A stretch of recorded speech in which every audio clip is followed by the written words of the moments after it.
याचसाठी केला होता अट्टहास।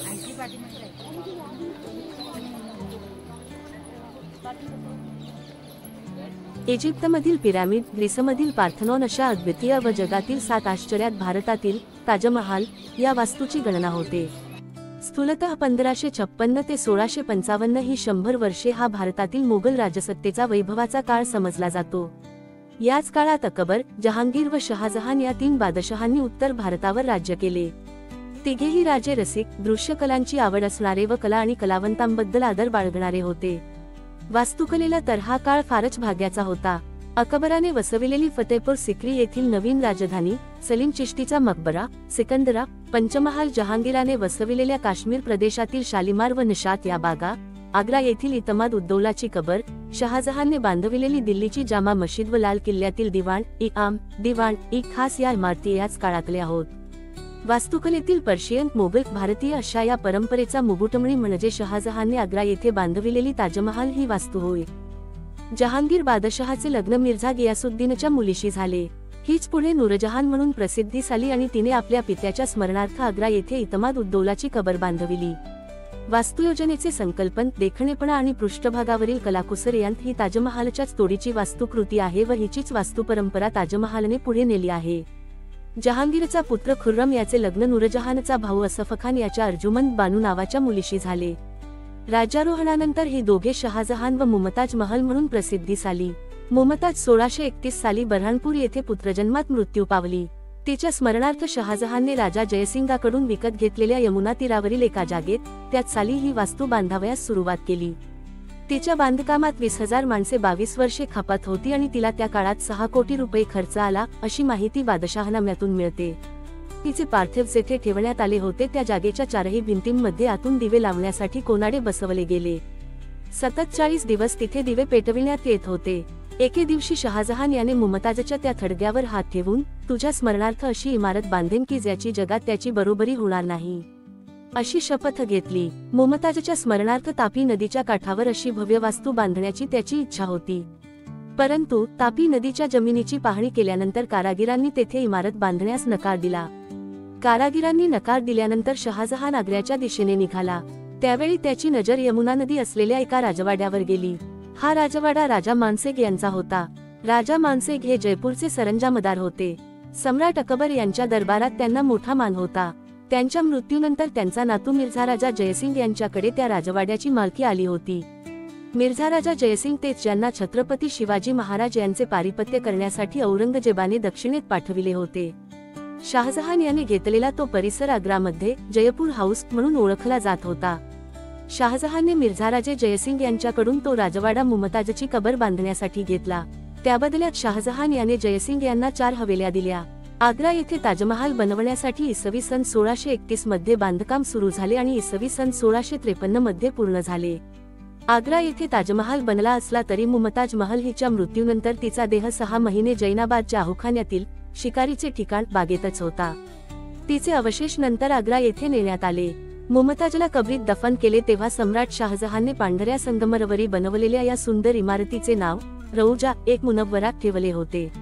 मात्र काही काळानंतर त्याचे नाव बदलून ताजमहल करण्यात आले। ताजमहल आग्र्याच्या सुमारे 60 बिघा परिसरात पसरला आहे। ताजमहाल तयार करण्याच्या निर्णयानंतर शहाजहान समोरचं पहिलं आव्हान या मकबऱ्यासाठी जागा शोधणं हे होतं। ताजमहालवर पुस्तक लिहिणारे डायना आणि मायकल प्रेस्टन यांनी याबाबत वर्णन केलं आहे। शहाजहानची पहिली अट होती की ताजमहालसाठीची जागा शांत आणि आग्रा शहरापासून दूर असावी।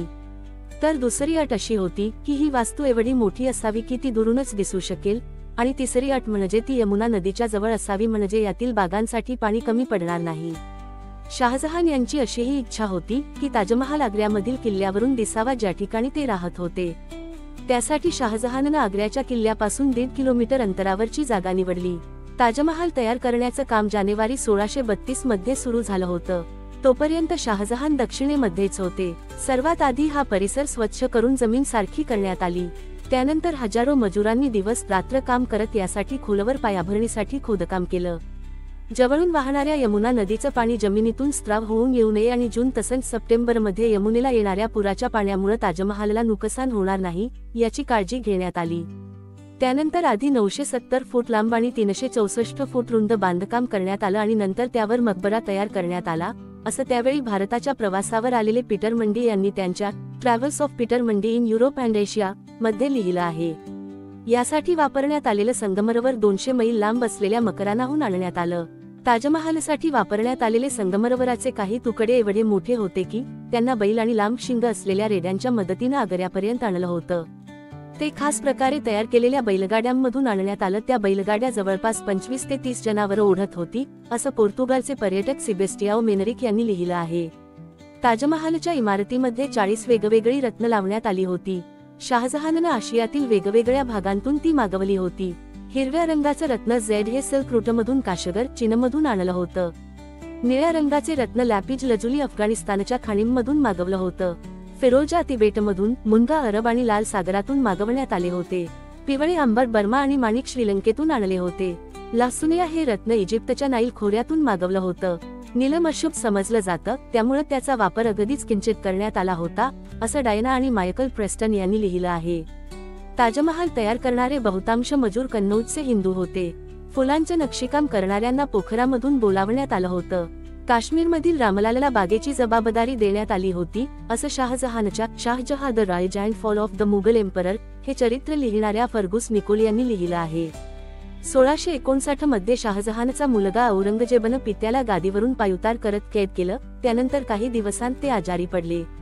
त्यांना जेव्हा वाटलं की त्यांच्याकडे खूप कमी वेळ शिल्लक आहे, तेव्हा त्यांनी अशा ठिकाणी ठेवण्याची विनंती केली जिथून कायम ताजमहाल पाहता येत होता. त्याच ठिकाणी 21 जानेवारी 1666 रोजी शाहजहान यांनी या जगाचा निरोप घेतला. त्यावेळी त्यांची मुलगी जहान आरा त्यांच्याबरोबर होती. चंदनापासून तयार केलेल्या शवपेटीत त्यांचं पार्थिव ठेवण्यात आलं. राजकीय इतमामात पित्याचा अंत्यसंस्कार व्हावा अशी मुलीची इच्छा होती, पण औरंगजेबाने याला परवानगी दिली नाही.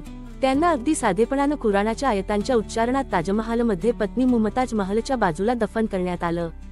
मुघलांच्या पतनानंतर 1803 मध्ये ब्रिटिश जनरल लेकनं आग्रा या ठिकाणी कब्जा केला.